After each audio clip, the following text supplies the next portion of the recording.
Morning light stretched across my kitchen table, pale and thin, the kind of light that made everything look more fragile than it was.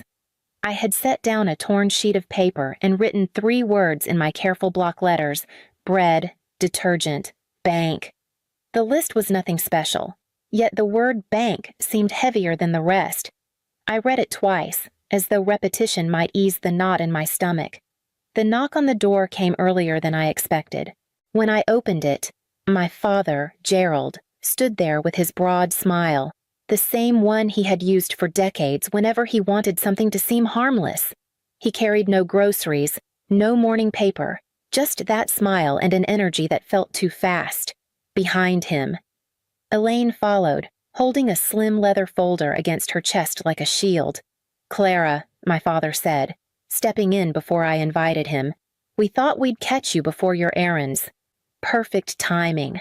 His voice was brisk, coated with warmth, but edged with something else I could not ignore. Elaine's eyes swept over the counters, the mail stacked near the sink, the half-empty cup of tea I had not yet finished. "It's a good day to get everything sorted," she added, her hand tightening on the folder. I folded the list and slipped it into my pocket. My heart tapped faster, but I kept my face still. Routine, I told myself. Just act as if it were any other morning. I moved to the cupboard for my sweater, buying myself a moment. Inside the bedroom, my hand brushed the small envelope I had hidden days ago.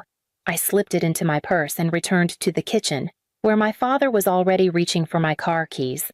My father set the leather folder on the table as if it belonged there. He tapped the cover with 2 fingers, the sound too loud in the quiet room. "It's nothing complicated, Clara," he said. "Just a few signatures to streamline the accounts. Keeps the bank from calling you with questions. You'll thank me later." Elaine pulled out a chair and sat close, the folder pressed between us. Her perfume drifted sharp and sweet, making the air feel smaller. She placed her hand lightly on my elbow, but her grip tightened until the bone ached. She didn't look at me. She looked at my father as if waiting for her cue. I smiled thinly, though my chest tightened. These were old tactics. After my mother's funeral, I'd seen them unfold again and again, my father arranging the estate, helping me manage bills I could have handled myself, speaking to bankers on my behalf while I stood silent at his side. He had convinced me then that he was protecting me. I was older now, but the pressure carried the same weight. "I'll need a minute before we leave," I said, pushing back my chair. Elaine's fingers released, leaving a faint throb in my arm. My father's smile didn't falter, but his eyes followed me down the hall. In the bedroom, I opened the drawer of my nightstand. Beneath folded scarves lay the envelope I had prepared. Plain, sealed, my handwriting across the front 4 words. I held it for a second, steadying my breath. My plan was small, but it was mine. I slid it into my purse, next to my wallet and ID, and closed the drawer without a sound. When I returned, my father was already standing by the door, car keys in hand, his smile still polished, as though nothing had been decided yet. The morning air was sharp as we stepped outside, and my father jingled the car keys like it was his right to hold them. "I'll drive," he said, opening the door before I could protest. I slid into the back seat, purse clutched tight against me. Elaine took the passenger seat, the folder never leaving her grip. As we pulled onto the narrow street, my father filled the silence with the kind of talk that was meant to sound harmless. "The hardware store's running a sale this week. Good deals on ladders, and the weather's turning early. Feels like fall already." He spoke with that tone he used on Neighbors, the one that disguised command as friendliness. I watched the houses pass, porches draped with late summer flowers, the sidewalks damp from sprinklers. Each turn brought us closer to Congress Street, closer to the bank. My fingers tapped against the strap of my purse. I told myself to breathe slowly. Elaine shifted in her seat and opened the folder on her lap. She angled it so I could see. "These are the forms," she said lightly. "Nothing complicated. They just keep everything in one place. Less stress for you." She tapped a line with her manicured finger. Initial here. It just means they can talk to me if they need anything. My eyes followed her hand. At the top of the page, the words were printed in heavy black letters, Power of Attorney. The phrase seemed to thicken the air around me. I didn't point to it. I didn't argue. I let the folder stay open a moment longer before I looked away. My father glanced at me through the rear-view mirror, his eyes catching mine. "You taught me that family takes care of each other," he said. His voice was almost soft, but the words pressed down with weight. I turned my gaze to the line of storefronts coming into view, their windows bright in the morning sun. The corner of the bank appeared just beyond, its glass front reflecting the sky. My father's hand tightened on the wheel as he steered us into the lot. The parking lot was half full, the kind of weekday morning bustle I had expected. My father parked close to the entrance and stepped out quickly, circling the car before I even reached for the handle. He pulled my door open with exaggerated care. "Careful," he said, as if I were fragile, as if his hand hadn't just steered me here. The glass doors of the River Street branch glinted with a reflection of sky. Inside, the air was cooler, scented faintly of coffee and polished floors. People moved quietly between counters, faces bent toward their errands. I walked between my father and Elaine, their presence pressing me inward like walls. At the teller line, a young woman with kind eyes glanced up. Her name tag read Maya. Her smile faltered just slightly when her gaze landed on the faint bruise along my forearm, the one Elaine's grip had left behind days ago. In that pause, I felt seen, if only for a heartbeat, before her expression smoothed back into professional calm. My father guided me toward a low table in the waiting area, setting the leather folder down with purpose. He slipped a pen into my hand before I had even sat. His voice dropped low. The cheer gone. "Just sign, Clara. It's routine. Don't make this harder than it needs to be." Elaine sat close, closer than comfort allowed. Her hand returned to my elbow, the pressure sharper now, her perfume filling the air between us. She leaned in, whispering words only I could hear. "One signature and it's done. Don't fight it." I looked at the pen resting against my fingers. Nights of planning flickered through my mind, the envelope in my purse, the quiet rehearsals of what I would do when the moment came. I had told myself over and over not to freeze, not to fold. I lifted my eyes from the table to the far wall, steadying my breath. I counted slowly in my head, the way I had practiced 1, 2, 3, 4, 5. My pulse eased, my grip loosened, and the fear that threatened to hollow me out began to recede. Across the lobby, a door clicked open, and the branch manager stepped forward. Julia Brooks appeared in the lobby with the quiet authority of someone who had walked this floor for years. Her navy jacket was neat, her badge clipped straight. She smiled warmly, addressing my father first, then letting her eyes settle on me a second longer than courtesy required. "Why don't we bring these papers to a desk?" she suggested. "It's always easier to review in private." My father nodded quickly, eager to move things forward. Elaine rose beside him, folder tight under her arm.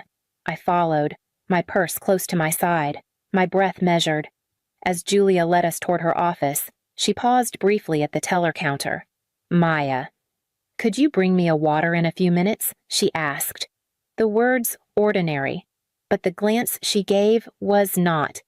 Maya inclined her head almost imperceptibly. A signal received. Inside the office, Julia gestured toward the chairs. My father pulled one close for me, pressing the pen into my hand again. "Go ahead, Clara," he murmured, lowering his voice to what he must have thought sounded kind. "It's routine." Elaine sat on my other side, her hand finding my arm once more. Julia settled across from us. "Let me just make copies of the documents for our file," she said, holding out her hand. My father hesitated, then placed the folder on the table. As Julia opened it, I reached into my purse. My fingers brushed the smooth envelope, the edges worn from my rehearsals. I pulled it out carefully and slid it beneath my ID and deposit slip as if it were part of the routine stack. "Here are my documents," I said, voice steady, handing them across. Julia accepted them without pause. For a moment, her gaze met mine. Nothing in her expression shifted, yet I felt a thread stretch between us.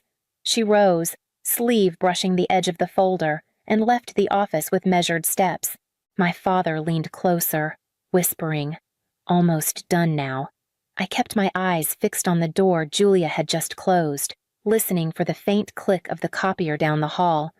The office was small, walled in glass, the door closing with a soft click. A white noise machine hummed faintly from the corner. My father sat across from me, the folder spread open like an invitation and a threat at once. He pushed the pen toward me again. "It's routine, Clara. You're making this bigger than it is." Elaine leaned in from my side, her hand curling around my forearm. Her nails pressed hard enough to blanch the skin. "Don't stall," she whispered. "Just sign." The perfume clung to her, heavy and sharp, choking the air between us. Julia moved with calm efficiency, taking a chair at the corner of the table. She didn't reach for the pen, didn't glance at the forms. Instead, her tone was light, conversational. "Before we begin, let me make copies of everyone's IDs for our file. It's standard for all document reviews." She looked directly at me when she said it. "Miss Henley, may I see yours?"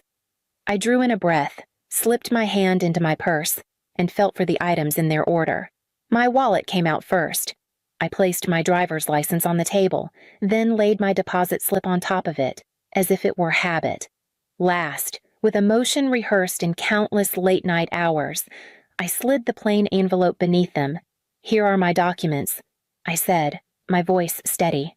My father leaned back, relieved, certain I had yielded. Elaine eased her grip, though her hand still lingered against my arm. Julia gathered the small stack without the slightest hesitation.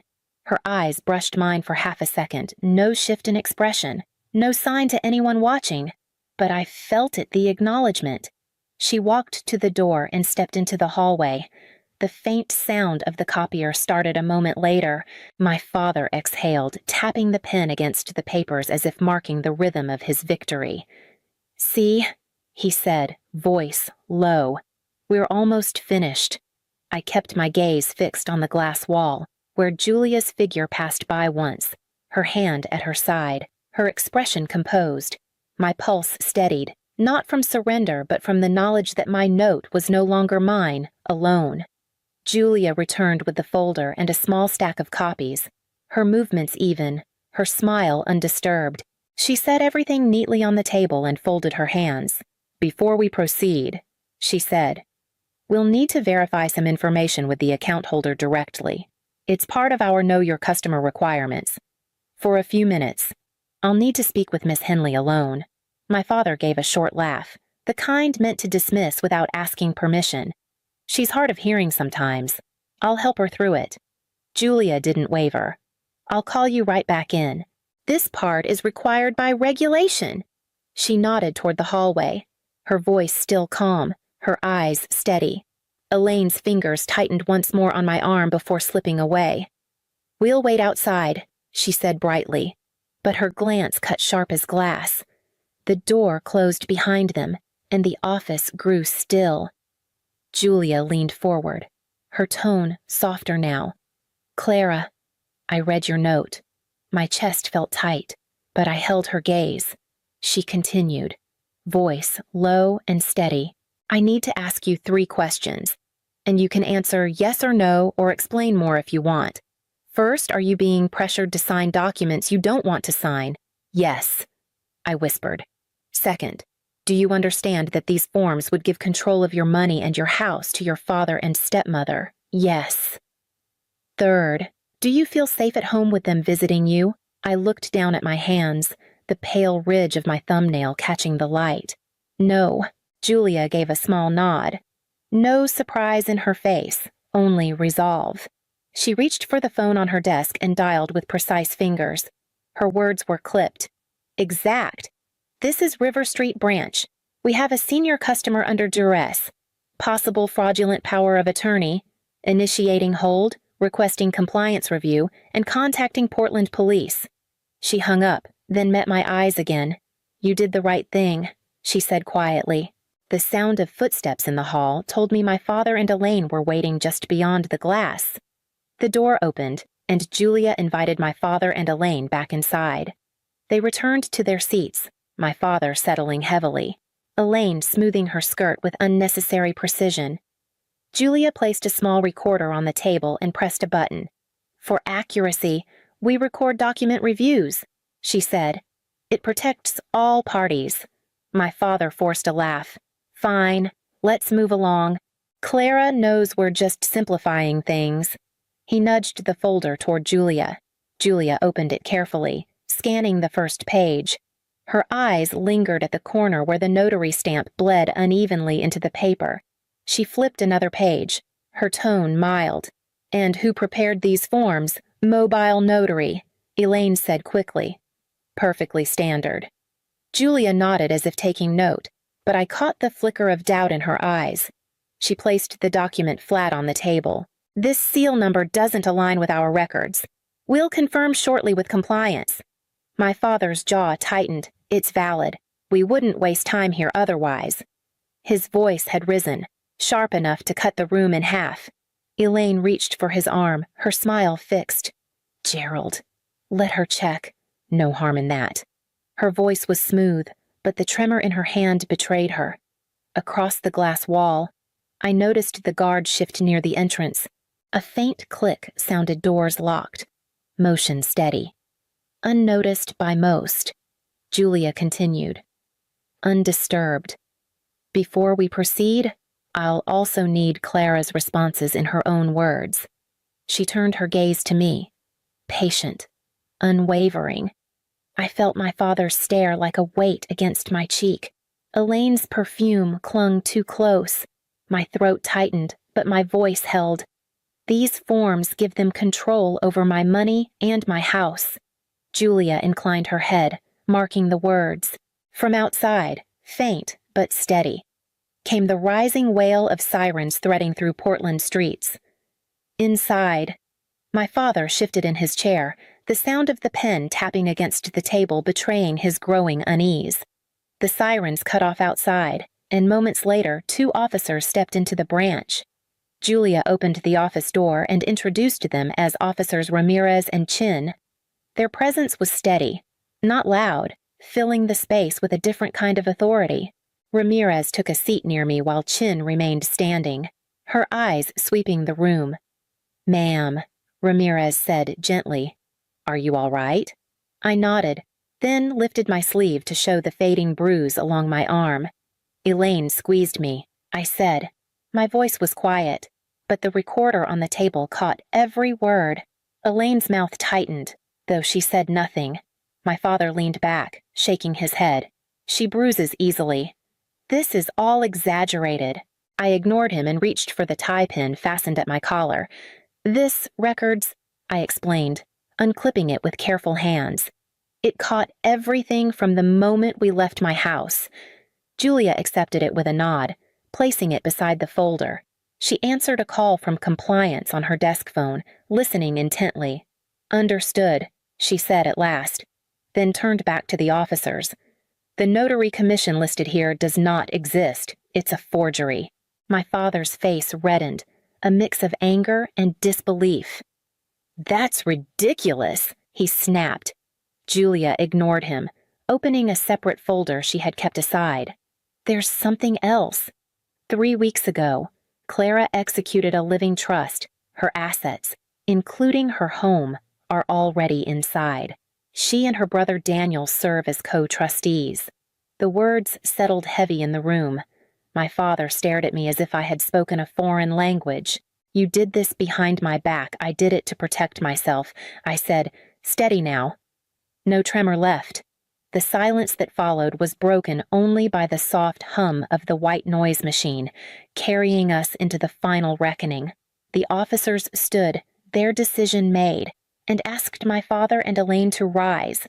My father sputtered about family business. Elaine demanded a lawyer, but neither could stop the inevitable. They were escorted out, their voices trailing into the lobby until the door clicked behind them. Julia gathered the documents into a neat stack and slid them toward me. "We'll preserve everything for the investigation," she said. Her calm steadied me when my own knees felt weak. I thanked her quietly, words barely carrying the weight I wanted them to.